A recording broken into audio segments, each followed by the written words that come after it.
우리는 살아가면서 종종 우리의 자존감이 형편없이 무너지고, 그리고 내 인생 정말 초라하다라고 느끼는 순간들을 경험하게 될 것입니다. 뭔가 많이 잘못돼도 너무 잘못되어서 다시는 돌이킬 수가 없겠구나라고 좌절될 때도 있고요. 그리고 이러한 실패와 고통 속에 있을 때 더더욱이 우리 자신의 한계와 약점과 무능함과 상처를 되돌아보게 되면서 우리들은 심히 불안하게 됩니다. 나는 정말로 아예 잘못되고 마는 것일까? 더 이상 나 자신을 바로 잡을 수 없다는 말일까? 끝인 것 같다라는 생각을 하게 되죠. 그러나 우리가 기억할 것이 있습니다. 우리 인간의 절망과 끝은 하나님의 새로운 시작과 출발이 되는 줄로 믿습니다. 하나님은 전문가시죠. 특별히 여러 가지 전문이 있으신데 완전히 무너진 것을 다시금 세우시고, 그리고 다시 바르게 망가진 것을 고치시는 우리 하나님이십니다. 물레로 그릇을 만들다가 터져서 못 쓰게 될 때는 옹기장이가 하는 일이 있죠. 어떻게 합니까? 진흙을 다시 뭉쳐서 새롭게 물레에 올리는 것이죠. 바로 그때가 진흙의 새로운 출발의 때요, 그리고 진정한 희망의 순간이 되는 것입니다. 오늘 우리들이 우리의 인생을 살아가면서 우리의 삶을 주님께 올려드린다면, 주님께 맡겨드린다면 언제나 새로운 출발은 가능한 줄로 믿습니다. 주님께서는 완전히 버려진 것 같은 우리의 인생, 우리 자신을 가장 아름답고 가장 의미 있는 인생으로 새롭게 고치실 것입니다. 페르시아의 왕궁을 건축할 때 일화라고 합니다. 왕궁의 지붕을 이렇게 아름답게 장식하기 위해서 큰 거울을 주문했는데 미숙한 인부가 그것을 제대로 다루지를 못해가지고 그만 깨지고 말았습니다. 인부로서 자기의 실수에 대해서 어떻게 할 도리가 없었습니다. 워낙 고가의 비싼 그러한 그 물건이었는데 자기의 품삯으로 평생 갚고 말고 할 수도 없는 그러한 처지에 망연자실해 있습니다. 그 모습을 보았던 감독이, 현장 감독이 그를 부릅니다.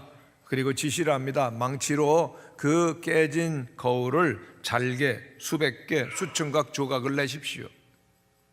인부는 영문도 모르고 그대로 합니다. 그런 다음에 감독은 그 인부에게 그 원래 거울이 있어야 할 자리에다가 그 깨진 조각들을 모자이크로 붙이십시오라고 지시를 하죠.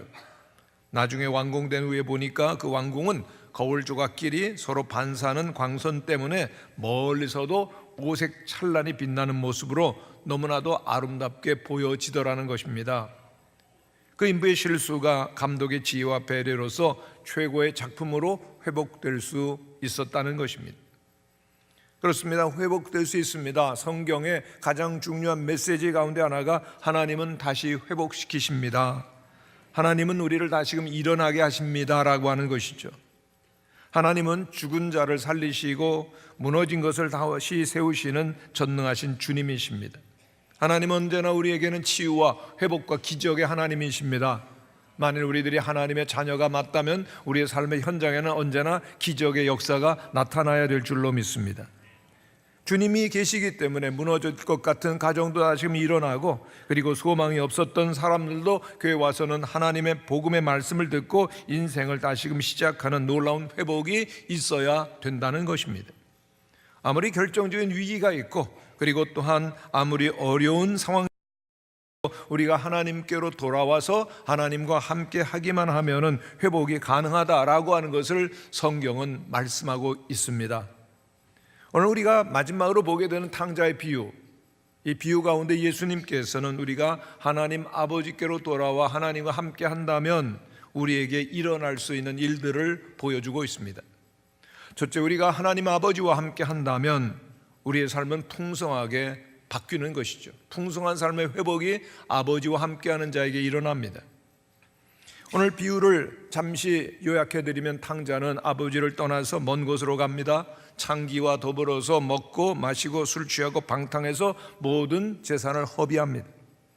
그리고 결국 돼지 치는 집으로 들어가서 돼지에게 주는 쥐염 열매를 먹고 배를 채우려고 하는데도 그것마저 구할 수 없는 아주 극심한 흉년이 오게 되었을 때 이 아들은 드디어 정신을 차리고 이렇게 말합니다. 우리 아버지 집으로 가야 되겠는데, 우리 아버지 집에 가면 얼마나 먹을 것이 많고 얼마나 품꾼이 많은가. 내가 아들은 못 되더라도 그 집에 품꾼의 하나로 써달라고 가야지. 그리고는 아버지 집으로 돌아옵니다. 그런데 아버지는 자나깨나 이 아들을 기다리다가 멀리서 오는 아들의 모습을 보고 달려가서 입을 맞추며 껴안습니다. 아들은 아버지에게 말하고 싶었습니다. 아버지, 나는 하늘과 아버지께 죄를 지었사오니 아버지의 아들이라는 이름을 얻을 수 없습니다. 그런데 그 아버지는 아들의 말을 듣기도 전에 측은히 여기면서 그를 얼싸안고 울면서 종들을 불러 말합니다. 빨리 좋은 옷을 내다가 입혀라, 가락지를 끼워라, 발에 신을 신겨라, 그리고 송아지를 잡으라, 우리가 먹고 즐거워하자. 아버지께로 돌아가면은 모든 것이 회복이 됩니다. 풍성한 잔치가 열리게 됩니다. 오늘 우리가 하나님과 함께 할 때 풍성한 삶이 가능한 것을 믿는 성도들이 되시기를 바랍니다. 호세아 선지자는 선언합니다. 오라, 우리가 여호와께로 돌아가자. 여호와께서 우리를 찢으셨으나 도로 낫게 하실 것이요 우리를 치셨으나 싸매어 주실 것이라. 할렐루야. 하나님께서 우리를 찢으신 것 같고, 그리고 하나님께서 우리를 치신 것 같지만 아니라는 겁니다. 우리를 더욱더 새롭게 낫게 하시며 싸매어 주시는 주님이시죠. 그렇기 때문에 하나님과 함께 하게 되면 어느 순간 우리의 모든 것을 다 바꾸시고 돌이키시고 회복시키기 될 때인데, 그때 우리에게 즐거워하라고 말씀하십니다. 성경은 이 놀라운 일들을 이렇게 설명합니다. 요한복음 10장의 말씀을 함께 읽겠습니다. 시작. 도적이 오는 것은 도적질하고 죽이고 멸망시키려는 것뿐이요 내가 온 것은 양으로 생명을 얻게 하고 더 풍성히 얻게 하려는 것이라. 하나님의 아들 예수님께서 왜 이 땅에 오셨습니까? 이 땅에 오신 목적은 우리를 구원하시고 생명을 허락하시기 위하여, 그리고 그 생명을 풍성하게 하려고 오셨다는 것입니다. 주님께서 이 땅에 오셔서 제일 먼저 주시는 축복은 구원의 축복입니다. 우리의 구원을 위해서 예수님께서는 십자가에 못 박혀 피 흘리고 돌아가 죽으셨죠. 그래서 우리가 예수님을 믿으면 하나님의 자녀가 되어줍니다. 요한복음 1장 12절에 있는 말씀입니다. 영접하는 자, 곧 그 이름을 믿는 자들에게는 하나님의 자녀가 되는 권세를 주셨으니. 에베소서 2장 8절입니다. 너희는 그 은혜에 의하여 믿음으로 말미암아 구원을 받았으니 이것이 너희에게서 난 것이 아니요 하나님의 선물이라. 할렐루야. 하나님께 우리 주실 것이 있습니다. 구원이요, 하나님의 자녀가 되는 것인데, 그러면 어떻게 살게 되느냐? 고린도전서 6장의 말씀을 함께 읽겠습니다. 시작. 너희 몸은 너희가 하나님께로부터 받은 바 너희 가운데 계신 성령의 전인 줄을 알지 못하느냐? 너희는 너희 것이 아니라 값으로 산 것이 되었으니 그러므로 하나님께 영광을 돌리라. 할렐루야. 우리가 구원받았기 때문에 우리의 몸으로 하나님께 영광을 돌리는, 이제는 구원의 삶이, 풍성한 삶이 가능하다라고 하는 것입니다. 성도 여러분, 조금 있으면은 완전히 파손되고 그리고 가라앉을 수밖에 없는 위태로운 난파선을 타고 있는 분이 있다면은 이제 예비된 구원선 예수 그리스도를 마음에 영접하게 되시기를 바랍니다. 우리가 주님께서 부르실 때 우리를 구원하시고 주님 안에는 풍성한 삶이 있다고 하는 확신, 이 구원의 확신이 우리에게 있어야 되는 것입니다. 풍성하신 주님께서 오늘 우리에게 이 구원의 축복의 은총을 허락하여 주시는 줄로 믿습니다. 주님께서는 더 풍성한 삶으로 축복하십니다. 구원에 이르는 것으로 끝나는 것이 아니라는 것이죠. 예수님께서 오신 것은 양으로 생명을 얻고 더 풍성히 얻게 하려 하심이라고 말씀하시죠. 구원받는 것은 끝났다 아니라는 것이죠. 더 주실 것이 있는데 풍성한 구원의 감격과 기쁨으로 매일매일 충만케 하시는 주님이십니다. 여러분, 청년의 생명과 중환자실에 있는 환자의 생명을 비교해 보면요, 같은데 다릅니다. 생명은 똑같은 생명이라도 엄청난 차이가 있는 것은, 청년들은 잠을 자지 아니하고도 정말 에너지를 주체할 수 없을 정도로 건강한 생명이지만 중환자실의 환자들은 호흡기를 끼고도 연명할 수밖에 없는 정도의 연약한 생명입니다. 성도 여러분, 우리들이 그럴 수 있습니다. 예수님을 믿고 하나님의 자녀라 할지라도 그냥 믿는 사람들, 마치 중환자실에 그 호수를 끼고 있는 사람들과 같다고 할 것이지만은, 날마다 주님 안에 있어서 주님의 은혜로 충만하게 되면은, 그 감격을 넘치게 경험하게 된다면 청년의 생명을 가졌다라고 말씀하고 있습니다. 우리들은 나이가 들어도 가능합니다. 시편 92편에 보면 그는 늙어도 여전히 결실하며 진액이 풍족하고 빛이 청청하리라. 우리 무학교의 어르신들께서는 연세가 드셔도 항상 즐겁고 감사가 넘칩니다. 할렐루야. 주님 안에 있고 하나님과 함께하기 때문이죠. 그렇습니다. 하나님의 풍성한 생명으로 기쁨에 충만한 생활을 하는 분은 바로 청년의 생명을 누리고 있다라고 할 수 있는 것입니다. 성도 여러분, 우리가 살아가면서 인간에게 기본적으로 필요한 필요들이 많이 있습니다. 그런데 가장 기본되는 필요는 무엇일까요? 보호받고 그리고 나아갈 방향을 인도받으며 그리고 먹고 마시는 문제입니다. 그렇습니다. 우리가 이 육체적인 필요를 우리가 채움받아야 되는데, 하나님께서 성경에 보면 광야에서 40년 동안 지냈던 이스라엘 백성들을 하나님께서 너무나도 놀라운 방법으로 그들의 모든 필요를 채우시는 것을 보게 됩니다. 광야가 어떤 곳입니까? 낮에는 찌는 듯이 덥고 밤에는 얼어붙은 그 추운 광야에 있기 때문에 하나님께서 낮에는 구름 기둥으로 햇볕을 차단하여서 시원하게 해주십니다. 밤에는 불기둥으로 엄청난 히터를 만들어 주셔서 이스라엘 백성들을 따뜻하게 해주셨습니다. 또한 하나님께서는 이 구름기둥, 불기둥으로 항상 하나님 백성 앞에 움직이게 하셔서 그들의 안내 역할을 가이드로 역할하게 하셨죠. 즉 구름기둥, 불기둥은 하나님께서 그들과 함께 하신다라고 하는 임재의 상징이었습니다. 구름기둥, 불기둥은 그들이 하나님과 함께함의 놀라운 그림입니다. 그뿐이 아닙니다. 하나님께서 매일매일 하늘에서부터 만나를 내려주십니다. 그들을 배불리게 먹여주시고 또 반석의 물이 터져도 콸콸 흐르게 하시고 그들의 식수 문제를 단번케 그 메마른 광야에서도 해결해 주신 것이죠. 하나님은 이렇게 당신의 백성들의 실제적인 필요, 육체적인 그러한 모든 필요한 것들을 신실하게 넘치게 공급해 주시는 분이십니다. 그렇기 때문에 주님 안에는 결코 결핍이 없는 줄로 믿습니다. 복음 성가 가사를 우리가 잘 알고 있습니다. 기도할 수 있는데 왜 걱정하십니까? 필요를 이미 아시는 주님께 우리들이 겸허히 그리고 솔직하게 구한다면 주님께서는 언제나 풍성하게 채워주시는 것입니다. 주님은 물론 우리가 떡으로만 살 수 없는 건 너무 잘 아시죠? 그렇기 때문에 이스라엘 백성들이 광야를 지나는 동안 하나님께서는 그들의 영적인 필요도 채워주심을 보게 됩니다. 그들은 시내산에서 하나님의 율법 곧 하나님의 말씀을 받았습니다. 그들은 400년 동안 이집트 애굽에서 나라 없이 노예로 살았습니다. 그들에겐 나라도 없고 법도 없었죠. 그러나 이제 이스라엘 백성은 구원받고 하나님의 백성이 되고 자유인으로 살아가게 됨으로 말미암아 그들에겐 필요한 것이 하나님의 나라의 법을 받는 것이었습니다.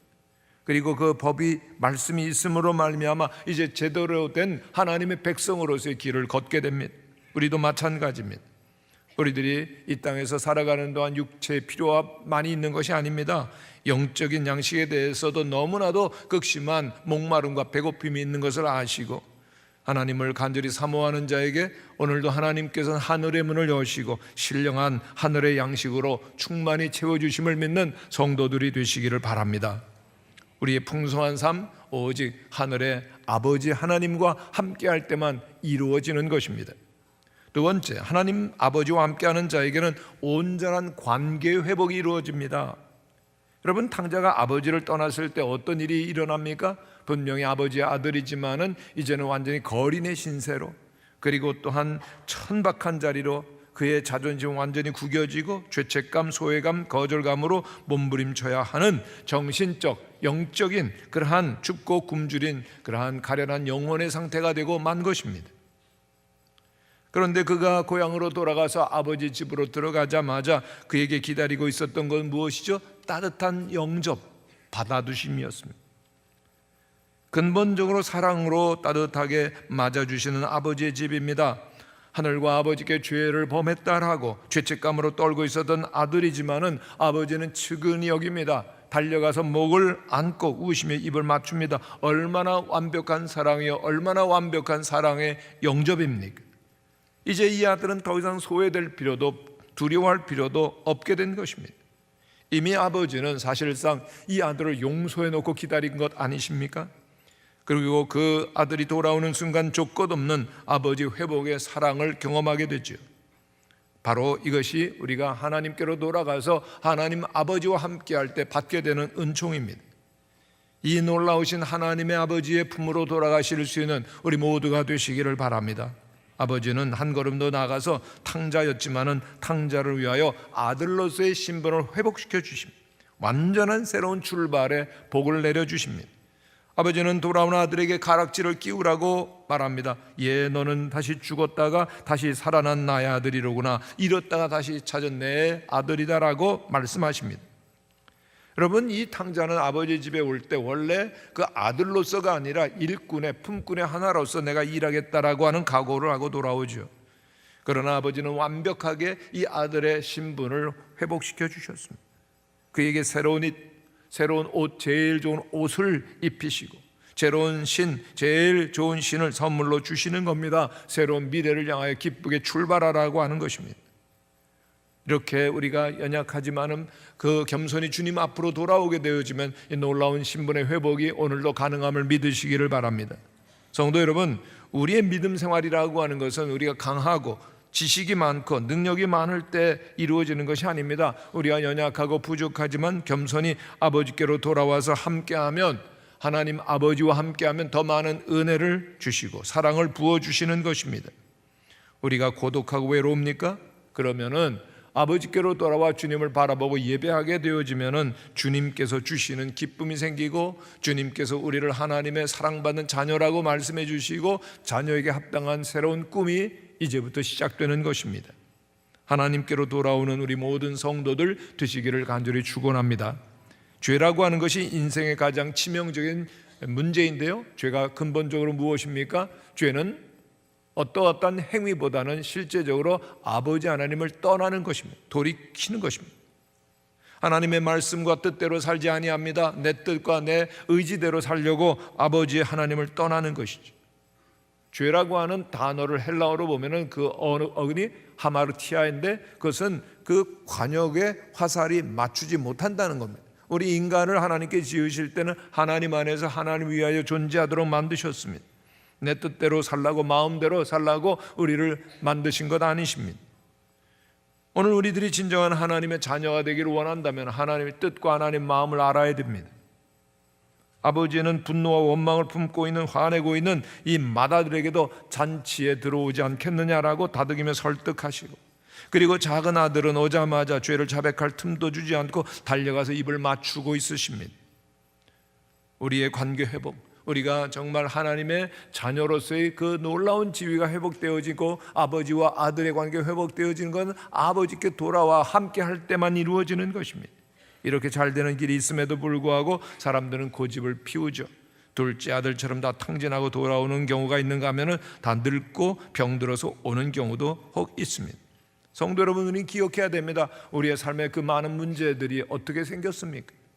삶은 수많은 문제들 투성입니다.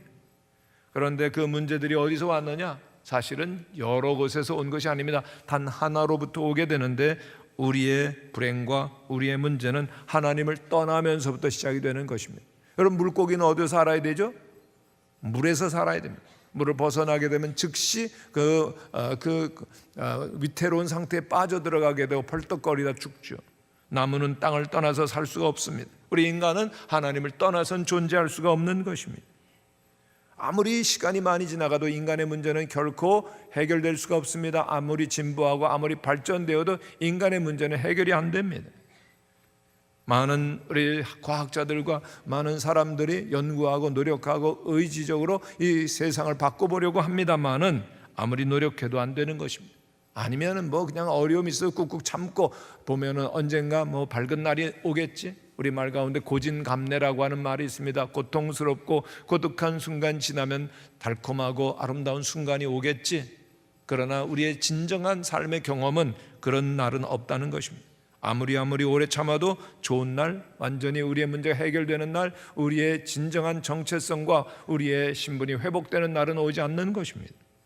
하나님을 떠날 때 우리에게는 결코 밝은 미래는, 우리에게 완전한 회복은 없습니다. 언제 우리에게 진정한 회복이 있습니까? 하나님께로 돌아와 하나님과 함께하는 것입니다. 복음의 본질, 기독교의 본질은 바로 우리에게 하나님과 이토록 친밀한 깊은 관계로 돌아오라고 우리를 초대하는 것입니다. 복음은 말씀합니다. 우리는 혼자가 아니라는 것입니다. 한번 따라하시기를 바랍니다. 우리는 혼자가 아닙니다. 외로워하고 슬퍼하고 또한 고독감 속에 있는 분들 많이 있습니다. 우리는 결코 혼자가 아닙니다. 눈에 보이지 아니하여도 우리 아버지께서는 우리 곁에서 늘 우리를 지켜보고 계십니다. 우리는 언제라도 하나님 아버지를 의지할 수 있습니다.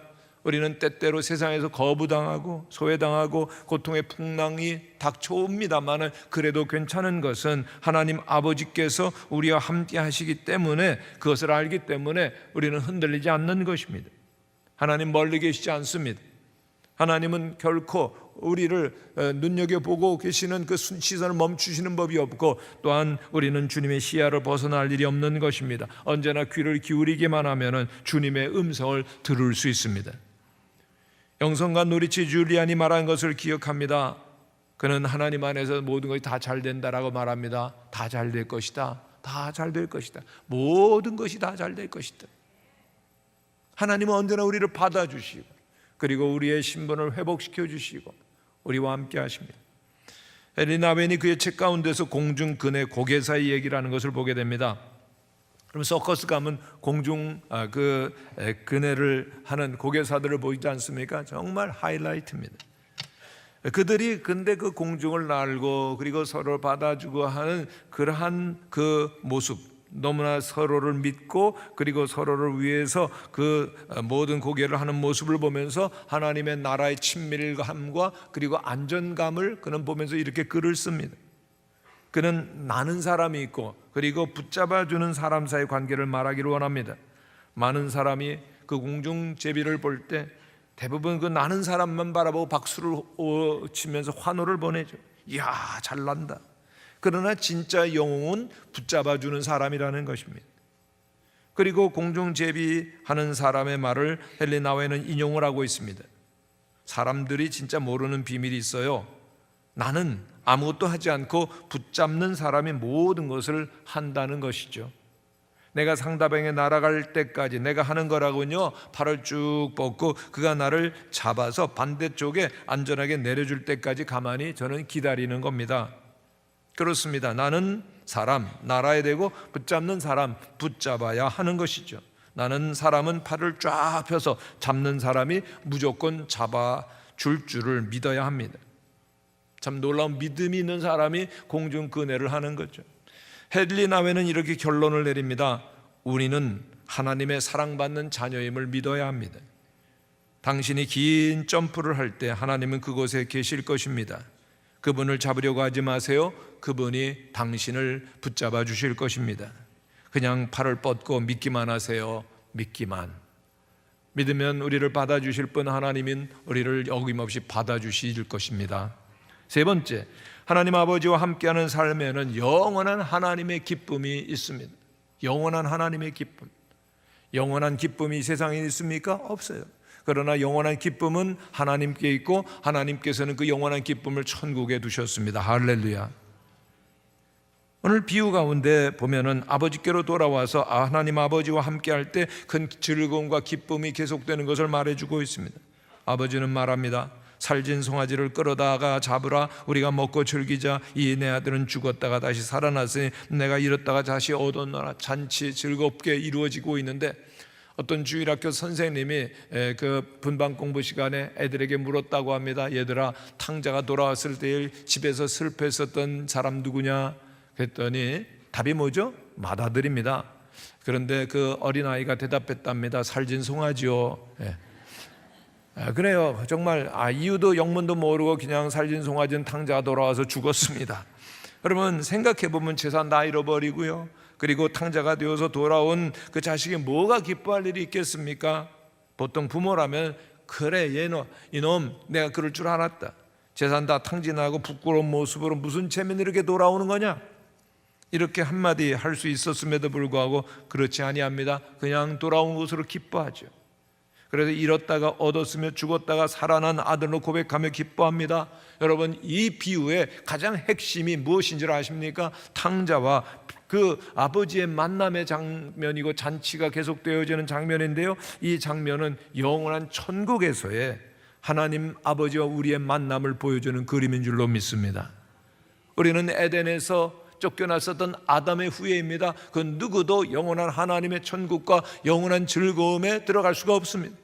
누구도 천국에 들어갈 수 없습니다만 우리를 위하여 대신 죽으신 예수 그리스도를 믿음으로 인하여서 우리는 영원한 천국의 즐거움에 우리는 함께하게 된 줄로 믿습니다. 아버지가 명한 잔치를 본 모든 마을 사람들이 와서 크게 기뻐하죠. 성경은 말씀합니다. 그들이 즐거워하더라. 한번 따라 하시기를 바랍니다. 그들이 즐거워하더라. 여러분, 교회는 즐거움의 장소입니다. 성도는 즐거움이 충만한 사람입니다. 우리가 하나님의 말씀을 듣고 말씀대로 살아가게 되어지면은 우리의 영혼 깊은 곳에 극히 맑은 가락이 울려 퍼지게 될 줄로 믿습니다. 그런 영원한 기쁨을 주님은 우리에게 주시기를 원하시는 것이죠. 오늘 우리가 주님께로 돌아가고 그리고 주님께서 우리와 함께 하시면 우리에게는 영원한 기쁨이 있습니다. 그걸 어떻게 아느냐고요? 성경이 말씀하시죠. 성경을 우리가 하나님께로 돌아가면 하나님 아버지와 함께 한다면 하나님의 말씀을 듣는 거죠. 곧 하나님의 말씀 성경을 우리들이 읽게 되어질 때 하나님께서는 우리에게 영원한 천국을 예비하셨고 그리고 주님 안에 있는 자에게는 진정한 영원한 다함이 없는 기쁨이 있음을 약속해 주십니다. 할렐루야. 그리고 그 하나님께서 우리에게 임재하여 계시면은 우리는 그 기쁨이 영원한 기쁨이 흘러나오기 때문에 우리 자신뿐만 아니라 우리 모든 주위에 있는 사람들에게도 기쁨을 나누어 주는 것입니다. 이 놀라운 기쁨을 주시는 분 하나님이신 줄로 믿습니다. 하나님과 함께하는 자에게는 말할 수 없이 영원한 기쁨이 임하는 것입니다. 늘 하나님과 동행하시는 성도들이 되시기를 바랍니다. 여러분의 삶의 웃음과 기쁨이 위로가 가득하게 되는 것을 발견하게 될 것입니다. 그렇습니다. 교회를 다니면서 그러므로 얼굴을 찡그리며 다니는 분 하나도 없으셔야 됩니다. 여러분, 우리 교회에서 제일 행복하고 기쁜 얼굴을 가진 분이 누굽니까?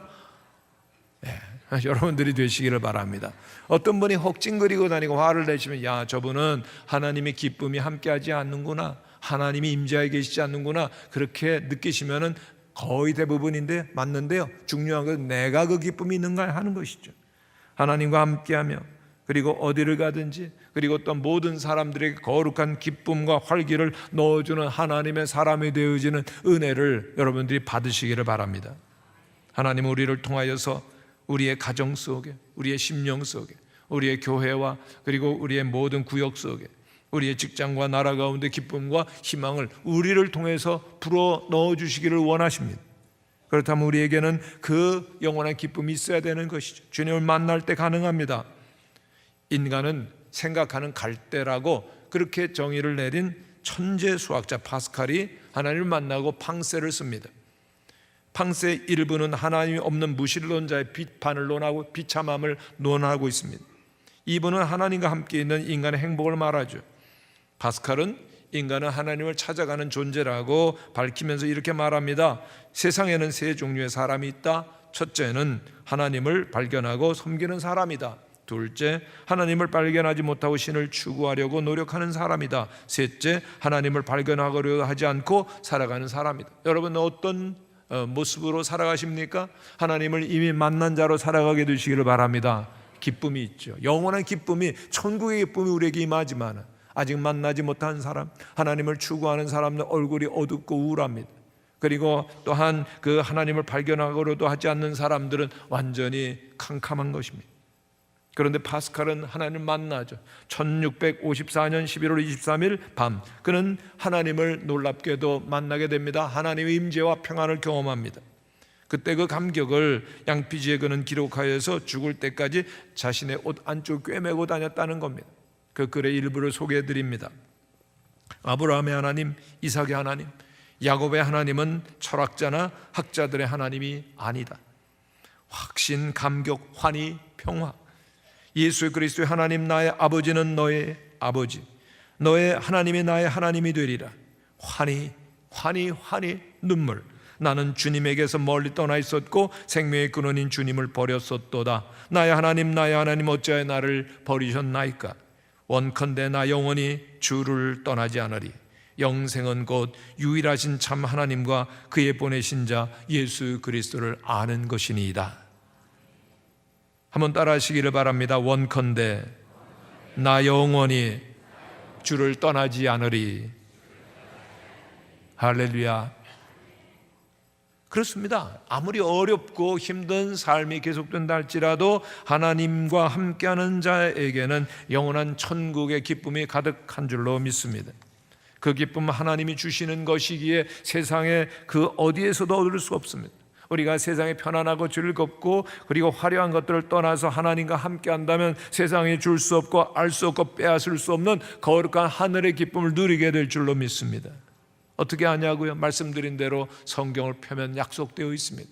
하나님을 알고 하나님을 믿고 그리고 하나님과 함께하며 말씀을 듣는 자, 그 말씀 속에서 약속되어진 기쁨이 많은 것이죠. 성도 여러분, 오늘 우리들이 세상을 사는 동안 너무나도 이 세상에 악과 독이 가득하기 때문에 그 영혼이 오염됩니다. 여러분, 세상이 힘들게 느껴지면 느껴질수록 말씀이 가득하며 말씀의 생수가 영혼에 가득하게 하시기를 축원합니다. 우리는 그 말씀의 힘으로 세상을 이겨내는 것입니다. 하나님의 말씀이 우리에게 능력과 평안과 기쁨을, 담대함을 주는 것입니다. 오늘 그리스도인들의 삶의 목적이 있습니다. 여러분은 무엇을 왜 존재하십니까? 우리는 하나님을 영화롭게 하며 그리고 영원토록 그분을 즐거워하기 위해 사는 것입니다. 느헤미야 8장 말씀입니다. 여호와를 기뻐하는 것이 너희의 힘이니라. 하나님의 사람이 하나님께서 주시는 영원한 영적 기쁨을 누리게 되어질 때 세상이 감당하지 못한 힘이 되는 것입니다. 우리를 세상이 이길 수가 없는 것입니다. 여러분, 하나님을 믿되 얼굴을 찡그리면서 기분 나빠하면서 믿어서는 안 됩니다. 주님은 항상 기뻐하라고 말씀하셨습니다. 말씀으로 변화된 사람, 하나님의 임재 가운데 있는 사람만이 하나님을 제대로 알고 하나님을 아는 자만이 하나님의 기쁨으로 가득한 삶을 사는 것입니다. 하나님을 만나게 되시기를 축원합니다. 하나님과 함께 하시기를 바랍니다. 그 얼굴에는 모든 분노와 그리고 억울함과 그리고 슬픔과 도끼와 그리고 또한 신경질이 빠져나가고 천국의 기쁨으로 가득히 채워짐을 경험하고 이 삭막한 세상을 이기는 자가 될 줄로 믿습니다. 저는 개인적으로 예수님을 만나기 전에 세상을 마음대로 살았었습니다. 방탕하고 방황하며 삶에 어떤 목적도 없었고 그리고 그러기에 의미도 그리고 진정한 기쁨도 없었습니다. 물론 기뻤던 순간 잠시는 있었지만은 찰나적입니다. 모든 세상의 기쁨 허무하고 사라지죠. 그래서 늘 어둡고 암울한 기간을 보냈습니다. 그러다가 어머니의 눈물에 오랜 기도 가운데 주님께로 돌아오게 됐는데요, 돌아오고 나니까 얼마나 하늘이 아름다운지, 얼마나 새로운지, 꽃도 빛나고 아름답고 사람들도 사랑스럽게만 보입니다. 행복이 가득해옴을 체험했습니다. 그 기쁨은 세상의 어떤 것과도 비교가 되지 않았습니다. 너무나도 진정한 참된 영원한 기쁨이었기 때문에 그 행복을 경험하고 신학교에 가서 목회자가 되었습니다. 그런데 목회의 생활을 하는 가운데 어느덧 그 참된 기쁨을 잃어버렸습니다. 일을 하느라고 그 아버지 하나님과 함께하는 깊은 관계를 그리고 만남을 소홀히 했기 때문입니다.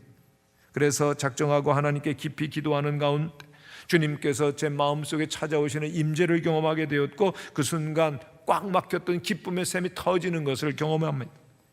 요한복음 7장에 있는 말씀입니다. 누구든지 목마르거든 내게로 와서 마시라. 나를 믿는 자는 성경의 이름과 같이 그 배에서 생수의 강이 흘러나오리라. 그 주님의 임재하는 순간에 그 생수의 강이 터져서 감당할 수 없는 무한한 기쁨을 알게 되었습니다. 그 후로는 어떤 상황이나 문제가 있어도 그 기쁨을 잃지 아니하며 사역할 수 있었습니다. 성도 여러분, 오늘 주님을 만나는 자들이 되시기를 축원합니다. 하나님과 함께하는 인생의 주인공들이 되시기를 바랍니다. 영원한 기쁨의 샘이 터지게 될 줄로 믿습니다. 오늘 모든 것들이 무너져가고 기울어져가는 세상 속에 살고 있다는 생각을 하게 됩니다. 많은 가정들이 무너집니다. 많은 심령들이 기울어져 갑니다. 많은 사업들이 무너져 내리고 그리고 그 인생이 어두워져 갑니다. 그런 인생 가운데 사람들은 멸망밖에는 보이지 않습니다. 추락과 좌절과 그리고 낙심과 피폐함만 보이는 것입니다. 많은 사람들이 이러한 세상 가운데서 다시는 회복될 수 없다라고 하는 절망감을 느끼고 있습니다. 그러나 그 순간 성경은, 하나님은 어떤 말씀을 주십니까? 우리 스가랴 4장의 말씀을 한번 같이 읽겠습니다. 시작. 만군의 여호와께서 말씀하시되 이는 힘으로 되지 아니하며 능력으로 되지 아니하며 오직 나의 영으로 되느니라. 그렇습니다. 모든 것이 무너진 가운데도 회복시키시는 분 오직 하나님께서, 하나님의 거룩한 영이 우리들 가운데 임하셔서 하시는 줄로 믿습니다. 오늘 이 시간이 하나님을 만나며 하나님과 함께하기를 결단하는 시간이 되시기를 바랍니다. 우리에게는 이제 주님과 함께할 때 풍성한 삶이 있고 하나님의 자녀의 신분이 회복되어지고 무엇보다도 영원한 천국의 기쁨이 계속해서 임하게 되어지는 놀라운 역사 가운데 들어감을 믿으시기를 바랍니다. 오늘 예배 온 모든 성도들, 우리 무학교 성도들 가운데 단 한 분도 천국에 들어가지 못하는 자가 없게 되시기를 축원합니다. 하나님 아버지를 알고 하나님의 천국에 있을 때만, 아버지 품에 함께 할 때만 진정한 기쁨이 있는 것을 아시고 인생의 승리자가 되시고 영원한 하나님의 나라에 들어가실 수 있는 축복된 삶을 살게 되시기를 간절히 축원합니다. 다 함께 일어나셔서 기도하시겠습니다.